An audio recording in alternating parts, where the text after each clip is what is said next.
Здравейте, криптодегенерати и бъдещи криптодегенерати.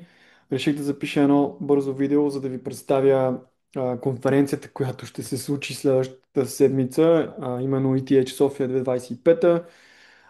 Тя ще се проведе следващата сряда и четвъртък, 24-25 септември.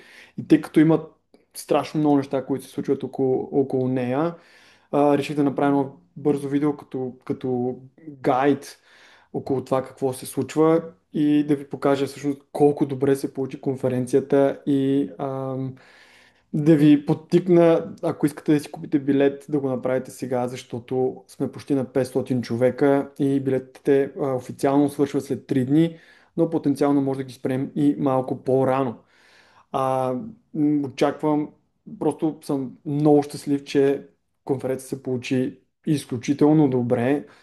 А, Коста ми доста време, разбира се, на целия екип на ETH София да я организираме, но според мен се получи феноменално. Бих казал, че абсолютно така си конкурираме събитието от миналата година и дори надграждаме до някаква степен. Исках да бързо да ви покажа какво трябва да правите на сайта, за да се ориентирате. Разбира се, едно от най-важните неща е програмата на конференцията, която може да видите тук на Agenda. Виждаме тук, че ще бъде открита от мен и след това ще бъде деканът на УНСС. Имаме Иво Георгиев от Embar, абсолютен професионалист в сферата, хора от консенсус. Ще си говорим за AI Agents и първата фаза на AI Agents, докъде стигна и каква ще бъде втората фаза. Имаме представител на Nexo, който ще говори за Web3 Security. Шермин Вошмигер, не съм сигурен как да й кажа името, но я познавам от 10 години, е абсолютен професионалист.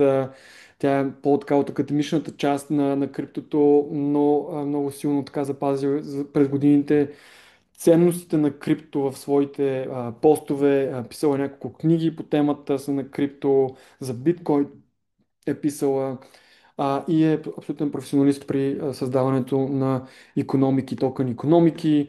Лукаш Музика, който ще говори за DeFi, за това всъщност какво се случва с активите върху блокчейна, как те се управляват и всъщност какви са платформите, които го правят. Разбира се, платформата е iPor Fusion, в която аз също съм част. Имаме кофаундърът на Ledger, който ще говори за криптопортфейлите и как да бъдат защитени. Виктор Озунов, който страшно много помогна за организирането на конференцията тази година. Той пък ще говори за инвестиции, той има фонд. Redstone са, може би, вторият по големина Data Oracle за нали, блокчейн сферата след Chainlink. Имаме DeFi Data Scientist Джил Сантос, който ще дойде. Имаме човек, който е създал стейблкоини, който ще говори за бъдещето, нали, за историята и за бъдещето на стейблкоините.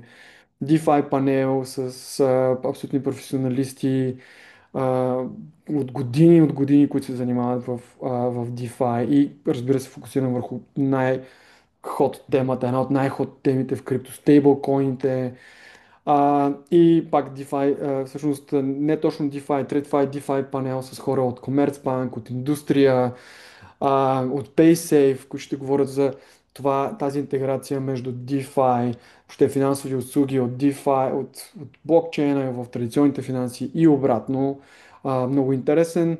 И тук отиваме на DeFi Matters, което е вече сайд ивент, който ще се проведе на балкона над Джон Антанасов балкона, организиран от K3, които са DeFi Asset Manager Пашов, който е топ Web3 Security аудитор, ресърчър и едно от най-разпознаваемите имена в Web3 Security в България със сигурност, но и на международно ниво и iPor компанията, която стои зад iPor Fusion, Automated On-Chain Asset Management, инфраструктурата, с която пак да кажа и аз работя. И това е само първия ден, втория ден е фокусиран върху Web3 Security, върху регулации, ще има панели, ще има workshopи, организирани заедно с Комисията по финансов надзор. Всъщност втория ден се открива от Васил Големански, който е председател на Комисията по финансов надзор, които пък са органът в България, който прилага Markets in Crypto Assets регламента. Имаме презентация от Ethereum Foundation, представител, който е Security Researcher. Ще говори за изкуствен интелект и security в Ethereum и как Ethereum Foundation всъщност стимулира нали, ресърч в тази посока. Как може върху Ethereum да съществуват 1 трилион долара активи, и нали, не само native активи като нали, Ether и токени и така нататък, ами активи от реалния свят. Ще си говорим с професионалисти, също това е панел, който ще бъде със сигурност страшно интересен. Това са хора, които са смарт контракт аудитори от години, абсолютно професионалисти и от първо лице знаят всъщност какви са проблемите, има ли такива проблеми всъщност с EVM, а, EVM сектора, EVM екосистемата, смарт контракти или идват от друго място проблемите. Имаме още security ресърчери тук. Имаме представител на Binance, който ще говори за институции и правителства, как влизат в крипто. Стамо Георгиев, много популярен в България програмист, който всъщност е и, да го наречем инфлуенсър и помага на програмисти да се развият като професионалисти в сферата. Много интересен панел пак върху Web3 Security с Крум Пашов, с Riptide, с хора, които, пак казвам, са аудитори на умни договори от години. Имаме много интересна презентация, keynote от Симеон Нгуен от Commerzbank, който е Security Architect за Crypto Custody приложения. Страшно интересна презентация ще бъде, ако мога, със сигурност тази ще я гледам. Имаме и на Крум Пашов презентацията, който, както казах, е абсолютно име в Web3 Security сектора. И всъщност той ни помогна така да се фокусираме върху Web3 Security, когато говорим за програмата на ETH София, тъй като България определено има така сравнително превъзходство на Comparative Advantage. В точно този сектор имаме много Web3 Security хора в България и затова фокусирахме втория ден много върху тази част. Разбира се, втория ден е и за инвестиции. Имаме крипто тези за 2026 и след това с Валентин Михов, Анастас Матеев от Билеяр, Борислав Хринчев, който е в Morningstar Ventures и в голямо, много, много голямо международно VC и Market Vision Capital, които са също фонд, напълно регулиран фонд. Супер интересен панел. И завършваме, всъщност тук, където пише TBA, ще бъде Fireside Chat, който означава дискусия между мен и Благовест Белев от blockchain.bg, който също ще сподели неговата теза инвестиционна за сегашната ситуация и в бъдеще.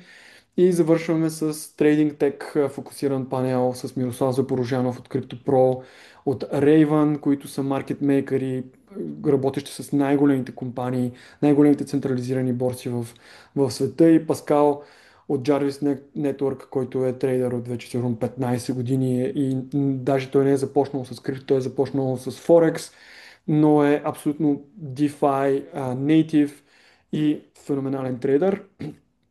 И това е само на мейн стейджа, на основната сцена.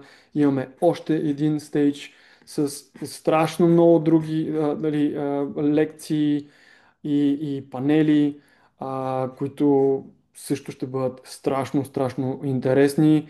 Ето тук виждате, имаме Implementing Mika in Bulgaria. Това е всъщност workshopът, който ще бъде воден от Вяра Сава от European Union Crypto Initiative, заедно с представители от КФН. Това е на втория ден в началото, малко преди обяд започва, на втората сцена. Това е на практика първият панел, при който регулаторите в България си говорят директно с бизнеса и с хората относно въвеждането на Markets in Crypto Assets регламента. И въобще страшно много интересни допълнителни разговори на втората сцена и завършваме с closing партито, което ще се проведе тук пак малко алфа в клуб FOMO. И това е само програмата на събитието. Имаме и workshops, за които може да се запишете чрез като натиснете този бутон. Участието в workshop на стойност 50 евро. Като ако имате билет за конференцията, разбира се, може да се запишете директно. Но ако нямате билет за конференцията, може да дойдете само за тези workshops. Имаме, мисля, че 7 или 8 workshopа на различни теми, супер интересни за автоматизация на трейдинга, за SUI блокчейна, как се разработват приложения върху него, AI и CoinGecko, как нали, може да използвате AI за информация относно цените на криптоактивите. Лукаш Музика, който, както казах, има кейнот първия ден, ще говори за Fusion инфраструктурата и ще помогне на хората да буквално да си създадат собствени волтове on-chain, които да управляват активи. Ще ви покажат с user interface всъщност как може да се създаде волт, използвайки Fusion инфраструктурата и Fusion Builder, който сме създали. Това ще е изключително интересен workshop. Много ви го препоръчвам. Имаме и тук един workshop, който е от One Stanian Capital, за хора, които искат да стартират бизнес в България, как точно, нали, какви са регулаторните изисквания и как може да ви бъде помогнато. Лили Жекова ще го води този панел. Тя от много, много време също е в крипто и BlockSense, които са българска компания за Oracles, ще ви покажат на практика какви са стъпките за създаване на вкарате информация на практика в блокчейна, използвайки BlockSense SDK-то. Така че много интересни workshops. Тук са и спикърите отдолу, които ще ги водят. И последното нещо, което искам да ви покажа, са тези странични събития, които са безплатни и които всеки може да посети. А, Те се намират тук, като пише Side Events. Имат Luma страница, където са изборени също и където трябва да се запишете за тях. Имаме, нали, организиран от Hack and Proof, които са Web3 Security ресърчери. Ето тези две събития на практика са едно събитие и това е стартирането на един Web3 Hub. Чисто нов Web3 Hub отваря следващия вторник в София, в центъра на София и откриването му нали, началото на това въпросно събитие и самото събитие продължава с София Криптомита. Виждате тук, това започва в 6:30. Също това от 6:30 започват нали, рецепцията, хората да се събират. В 7 часа започват и двете събития паралелно. Те са, както казах, едно събитие, малко объркващо е, но от 7 до 8 ще е откриването на този Web3 Hub. Ще има представители от Кадена, от Суи, от други криптопроекти. Много хора ще дойдат. И след това, след откриването, тази формалната част започва София Crypto Meetup, в която сме поканили пък BitGet да ни гостуват и Empire, също Иво Георгиев ще бъде там, за да говори за бъдещето на портфелите. А, Имаме и други много интересни събития. Това също, което е DeFi Matters, което споменах в края на първия ден на балкона на Джон Атанасов. Ще се проведе един такъв коктейл спонсориран от K3, които са DeFi Asset Manager, Пашов, разбира се, за който споменах вече, Web3 Security, Guru буквално и iPor Labs, On-Chain Asset Management Automation хора, с които аз съм асоцииран, аз съм част от iPor Labs проекта вече 3 години. И имаме и на Web3 събитието, което ще е Skyline на много готино място в Хаят. И NFT изложба ще има по време на събитието. Ще има много NFT арт и въобще крипто арт на събитието. Може би също много важно, ще има експозона, където ще може да се срещнете с различни представители на проекти. Така че това е следващата седмица. Ще бъде абсолютно феноменална, супер, супер динамична седмица за криптохората. А, заповядайте, дали ще бъдат на безплатни събития, дали ще бъдат на конференцията. Мисля, че успяхме да създадем феноменално количество стойност. Поканихме наистина много, много интересни лектори и всички теми, които ще бъдат обсъждани, са изключително релевантни. Смятам, че тази година е изключително ключова за криптосектора, който започва вече да навлиза в традиционните финанси и мисля, че е време, ако все още не сте го направили, да се включите в тази сфера, като дойдете и така се запознаете и започнете да, нали, се вдъхновите от тези лекции и дискусии, които ще се случат на сцената на ETH София. Така че заповядайте следващата седмица, сряда и четвъртък, по цял ден, ако може да си го позволите, ако имате време, със сигурност се заслужава. Това е от мен. Надявам се да ви е било полезно и ще се видим следващата седмица.